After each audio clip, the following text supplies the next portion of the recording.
सुस्वागतम। पूरक पाठ्य पुस्तक बाल राम कथा के अंतर्गत आज हम आखिरी अध्याय देख रहे हैं जिसका शीर्षक है राम का राज्याभिषेक। मैं संजय शिंदे आप सभी का स्वागत करता हूं इस वीडियो में।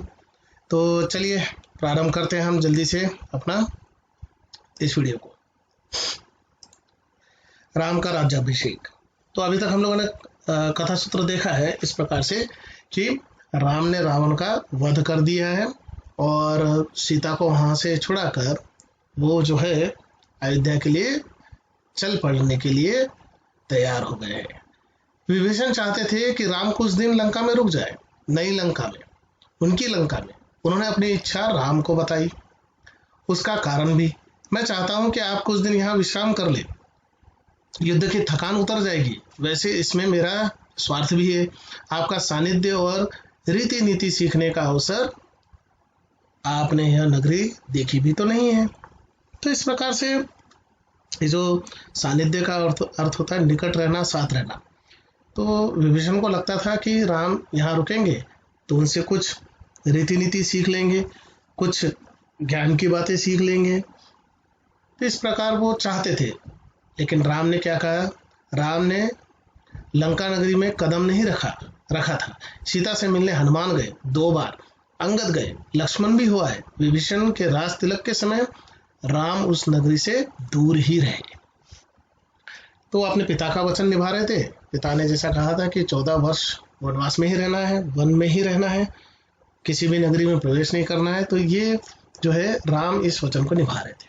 यह संभव नहीं है मित्र। राम ने कहा वनवास के 14 वर्ष पूरे हो गए हैं, मैं तत्काल अयोध्या लौटना चाहता हूँ। भरत मेरी प्रतीक्षा कर रहे होंगे, जाने में विलंब हुआ तो वे प्राण दे देंगे। उन्होंने प्रतिज्ञा की है, मैं उनकी प्रतिज्ञा से बंधा हूँ। तो हमने ये देखा था कि चित्रकूट में जब राम और भरत का मिलन हुआ था, दोनों की मुलाकात हुई थी, उस समय भरत ने वचन ले लिया था राम से कि अगर आप नहीं लौटे तो वे जो है 14 वर्ष जिस दिन समाप्त हो जाएंगे उसके दूसरे दिन वे क्या कर लेंगे, अपने प्राण त्याग देंगे। तो अब 14 वर्ष समाप्त होने को है। तो ऐसे में जल्द से जल्द राम जो है अयोध्या पहुंचना चाहते हैं। विभीषण राम से अलग नहीं होना चाहते थे। उनका अनुरोध राम ने अस्वीकार कर दिया था, पर वे निराश नहीं थे। इस बार उन्होंने एक नया प्रस्ताव रखा। मेरी इच्छा है कि मैं आपके राज्याभिषेक में उपस्थित रहूं, मुझे अपने साथ चलने की अनुमति दें। तो इस प्रकार से विभीषण ने अनुमति मांग ली कि वो भी उनके साथ चलेंगे अयोध्या और वहां राम का राज्याभिषेक देखेंगे। राम ने उनका आग्रह स्वीकार कर लिया। बोले आप मेरे लिए यात्रा की व्यवस्था कर दें। राम ने विभीषण की विनती मान ली। तो सुग्रीव और हनुमान आगे आए। राम ने उन्हें भी अयोध्या आमंत्रित किया। विभीषण का पुष्पक विमान उन्हें ले जाने के लिए तैयार था। यह वही पुष्पक विमान है जिसकी सहायता से रावण जो है सीता को लंका उठा लाए थे। विमान के उड़ान भरने तक वानर सेना वहीं रही। विमान जाने के बाद वे कूदते फांदते किष्किंधा की ओर चल पड़े। विभीषण ने अपने कोषागार से उन्हें रत्नाभूषण दिए थे, उनकी वर्षा की थी। उसी विमान से वानरों के लिए यह मनोरंजन था, जिसे जो मिला लूटा। इस प्रकार से सेना को उन्होंने क्या किया, आभूषण वगैरह की वर्षा कर उन्हें उनके विजय का उचित पुरस्कार देने का प्रयास किया।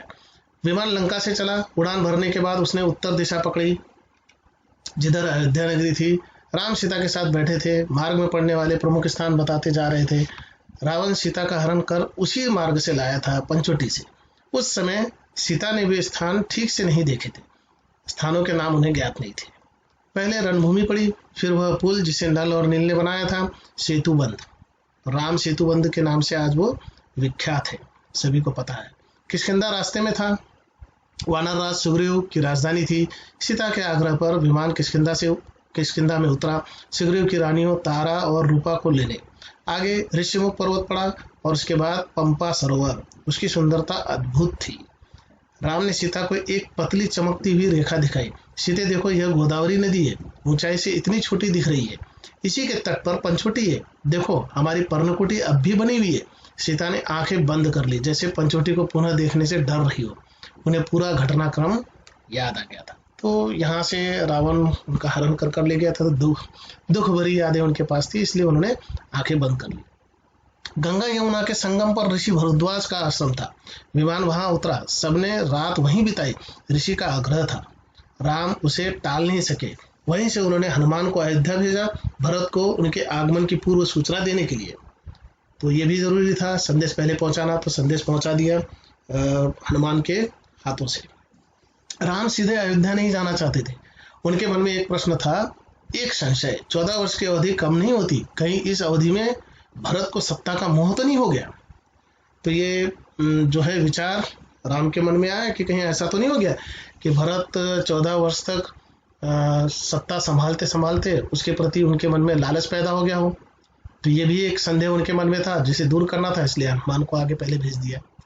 हनुमान को अयोध्या भेजते हुए उन्होंने यह प्रश्न रखा था, कहा, हे वानर शिरोमणि, आप भरत को मेरे आने की सूचना दीजिएगा।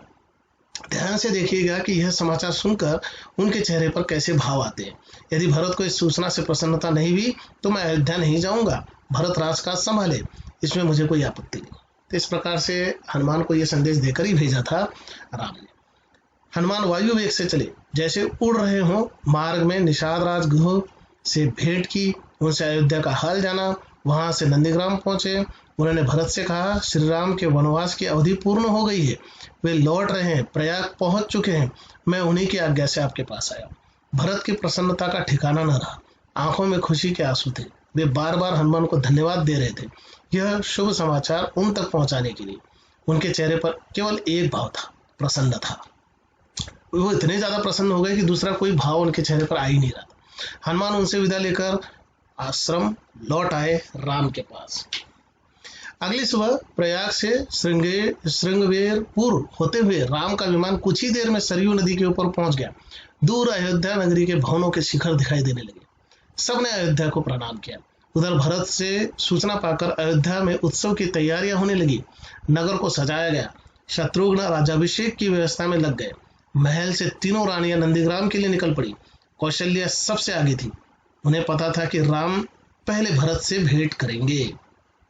तो इस प्रकार से राज्याभिषेक की भी तैयारी हो रही है, स्वागत की भी। नगर आगमन जो राम लक्ष्मण सीता का हो रहा है, उसे एक उत्सव की तरह मनाने के लिए लोग तैयारियां करने लगे। राम का विमान नंदीग्राम उतरा।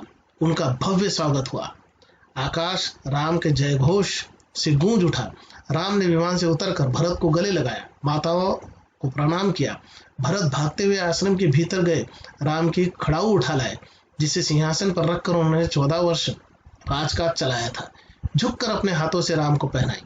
मिलन का यह दृश्य अद्भुत था। सबके चेहरों पर प्रसन्नता थी, सबकी आंखें खुशी के आंसुओं से नम थी। तो जितने भी इस दृश्य को देखने वाले लोग थे, वो प्रसन्नचित्त भी थे और राम के आगमन की खुशी भी मना रहे थे और साथ में रोते भी जाते थे। और ये आंसू जो थे, ये खुशी के थे। राम लक्ष्मण ने नंदीग्राम में तपस्वी बाना उतार दिया। दोनों को राजसी वस्त्र पहनाए गए। जन समूह राम की जय जयकार करता अयोध्या के लिए चला। शोभा यात्रा की छटा देखने योग्य थी। नंदीग्राम से चलने के पूर्व राम ने पुष्पक विमान को कुबेर के पास भेज दिया। वह विमान कुबेर का ही था। रावण ने उसे बलात् छीन लिया था। तो इस प्रकार से न्यायपूर्ण नीति को दर्शाते हुए पुष्पक विमान को पुनः कुबेर के पास भेज दिया, क्योंकि रावण ने वह पुष्पक विमान कुबेर से ही छीना था। सजी धजी अयोध्या नगरी राम के दर्शन पर आह्लादित थी। नगरवासी प्रसन्न थे, उन्हें उनके राम वापस मिल गए थे। माताएं प्रसन्न थी, उनका पुत्र लौट आया था। मुनिगण खुश थे। राम ने उनकी शिक्षाओं का मान रखा, कभी विरत नहीं हुए, कभी उनकी शिक्षाओं को भूले नहीं। भरत ने अयोध्या का राज्य राम को नंदीग्राम में ही लौटा दिया था। राजमहल पहुंचे तो मुनि वशिष्ठ ने कहा, कल सुबह राम का राज्याभिषेक होगा। इसकी तैयारी शत्रुघ्न ने पहले ही कर दी थी। पूरा नगर सजाया गया था, दीपों से जगमगा रहा था, फूलों से सुवासित था, वाद्य यंत्रों से झंकृत था। पूरे 14 वर्ष बाद तो ये जो उत्सव था, लोगों ने बड़े धूमधाम से मनाया। अगले दिन मुनि वशिष्ठ ने राम का राज तिलक किया। राम और सीता सोने के रत्न जड़ित सिंहासन पर बैठे। लक्ष्मण, भरत और शत्रुघ्न उनके पास खड़े थे। हनुमान नीचे बैठ गए। माताओं ने आरती उतारी, मंगलाचार हुआ, शुभ गीत गाए गए। राम ने सीता को एक बहुमूल्य हार दिया। प्रजाजनों को उपहार दिए, अनेक वस्तुएं प्रदान की। सीता ने अपने गले का हार उतारा, वे द्विधा में थी, किसे दे? द्विधा राम ने दूर की, जिस पर तुम सर्वाधिक प्रसन्न हो उसे दे दो। सीता ने वह हार हनुमान को भेंट दिया, भक्ति और पराक्रम के लिए। तो इस प्रकार से गले का हार निकालकर जो है उन्होंने हनुमान को दे दिया। कुछ दिनों से सारे अतिथि एक एक कर चले गए। विभीषण लंका लौटे, सुग्रीव ने किष्किंधा की ओर प्रयाण किया, ऋषि मुनि अपने अपने आश्रम चले गए, हनुमान कहीं नहीं गए, राम दरबार में ही रहे। राम ने लंबे समय तक अयोध्या पर राज किया। उनके राज में किसी को कष्ट नहीं था, सब सुखी थे, भेदभाव नहीं था, कोई बीमार नहीं पड़ता था, खेत हरे भरे थे, पेड़ फलों से लदे रहते थे। राम न्यायप्रिय थे, गुणों के सागर थे, उनका राज्य राम राज्य था, आज तक स्मृतियों में है। तो इस प्रकार से राम ने जितने दिन भी शासन किया, उसे उसकी याद लोगों के जहन में, लोगों के मनों में हजारों सालों तक रहा। आज भी लोग कहते हैं कुछ अच्छा होता है तो राम राज्य आ गया है, इस प्रकार से लोग कहते हैं। धन्यवाद आप सभी का। यहाँ पर पूरक पाठ्य पुस्तक के सभी अध्याय समाप्त होते हैं। आप सभी का धन्यवाद।